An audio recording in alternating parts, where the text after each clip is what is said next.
ఒక చిన్న దోమ దాని జీవితంలో మొదటిసారి ఎగరడానికి బయటికి వెళ్ళిందంట. చాలా ఎగ్జైట్ అయ్యి ఎగురుతూ ఇంటికి తిరిగి వచ్చిందంట. అప్పుడు దాన్ని నాన్న అడిగానంట, ఎలా అనిపించింది నీకు? బయటి ప్రపంచం ఎలా ఉంది? అందరూ నిన్ను ఎలా ట్రీట్ చేశారు అని. దానికి ఆ చిన్న దోమ చెప్పిందంట, సూపర్ గా ఉంది నాన్న. నేను వెళ్ళిన ప్రతి చోట అందరూ నా దగ్గరకు వచ్చి నా కోసం చప్పట్లు కొట్టారు తెలుసా అని. అప్పుడు నాన్న అన్నారంట, అరే బాబు, అది చప్పట్లు కాదు, అందరూ నిన్ను చంపాలని చూస్తున్నారు. ఎంత ఎక్కువ చప్పట్లు కొడితే అంత త్వరగా నువ్వు చచ్చిపోతావు అని చెప్పాడంట. అది విన్న ఆ చిన్న దోమ చాలా షాక్ అయిపోయిందంట. దీని నుంచి మీకేం అర్థమైంది చెప్పండి? నిజంగా తెలీదా? సరే, నేను చెప్తాను.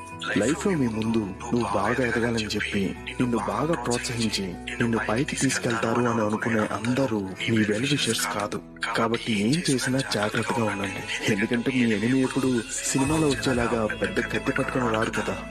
వాళ్ళు మీ దగ్గరికి ఒక అందమైన నవ్వుతోనే రావచ్చు. అర్థమైందా?